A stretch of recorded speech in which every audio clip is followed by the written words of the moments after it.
Assalamualaikum warahmatullahi wabarakatuh. Perkenalkan, nama saya Rida Anissa dari kelas 3F. Ingin memberikan materi yang berjudul Seberapa pentingkah psikologi agama bagi kehidupan manusia? Psikologi adalah satu bidang ilmu pengetahuan atau ilmu terapan yang mempelajari tentang jiwa, tentang salah satunya yaitu perilaku, fungsi mental, serta proses mental manusia melalui prosedur ilmiah. Maka dapat dikatakan bahwa pengertian yaitu psikologi agama adalah cabang ilmu psikologi yang meneliti dan mempelajari tingkah laku manusia dalam hubungan dengan pengaruh keyakinan terhadap agama yang dianutnya dalam kaitannya dengan usia masing-masing. Menurut Profesor Dr. Zakia Darajat, ruang lingkup psikologi agama meliputi yang pertama, bermacam-macam emosi yang menjalar di luar kesadaran yang diikut sertai dengan kehidupan beragama, seperti misalnya perasaannya lega setelah melakukan sembahyang. Yang kedua, mengetahui bagaimana perasaan dan pengalaman seseorang secara individual terhadap Tuhannya. Yang ketiga, mempelajari, meneliti, dan menganalisis pengaruh kepercayaan akan adanya hidup sesudah mati atau disebut alam akhirat pada tiap-tiap orang. Yang keempat, yaitu meneliti dan mempelajari bagaimana pengaruh penghayatan seseorang terhadap ayat-ayat suci di dalam batinnya, seperti apakah tenangnya seseorang ketika mendengarkan ayat-ayat Al-Quran dan sebagainya.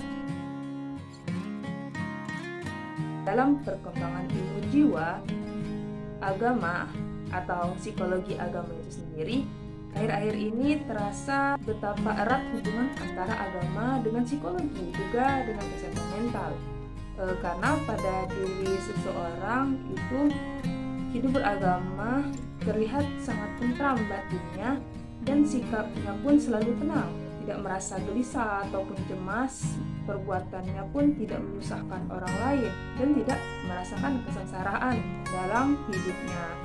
Berbeda dengan orang yang hidupnya terlepas atau jauh dari kehidupan beragama, mereka akan merasa mudah terganggu oleh goncangan suasana, akan dengan mudah merasakan stres, depresi, dan gangguan-gangguan lainnya.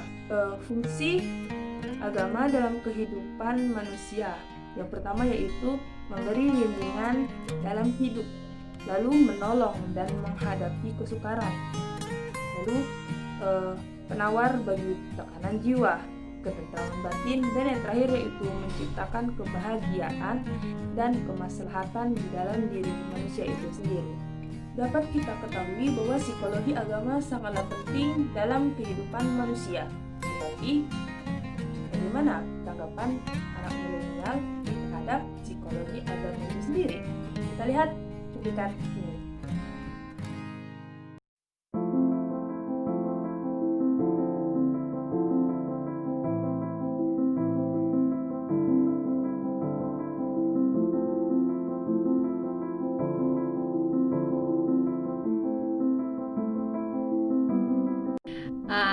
Gejala-gejala seperti itu tergantung dari kondisi ya, karena kalau misalnya ada kondisi di titik terendah seperti ya ada di saat momen-momen melihat orang lain atau pencapaian orang lain, bahkan kayak melihat penampilan orang lain yang lebih bagus daripada kita, sepertinya merasa insecure atau tidak percaya diri.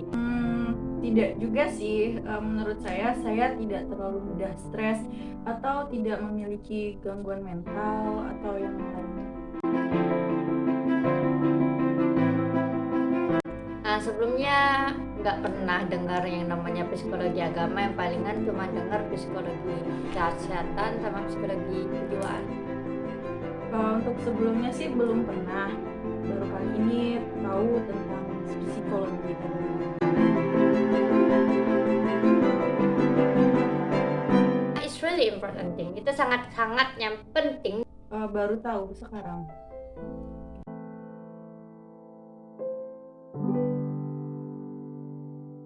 Terkadang iya, karena merasa kayak wah hidup kalau kayak gini terus nggak bisa lah, kayak perasaan nggak tenang. Pernah merasakan ya, kayak depresi gitu waktu itu, jadi kayak tertekan banget karena suatu masalah, jadi ngerasa kayak stres.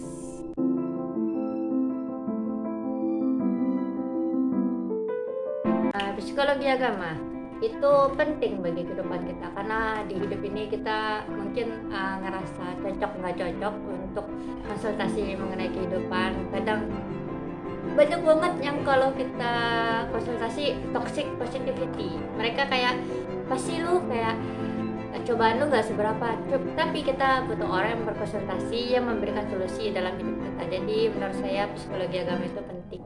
Menurut saya psikologi agama itu sangat penting ya, karena itu menjadi dasar perilaku seseorang, karena ya kepercayaan atau agama itu penting untuk kepribadian seseorang ke depannya gitu.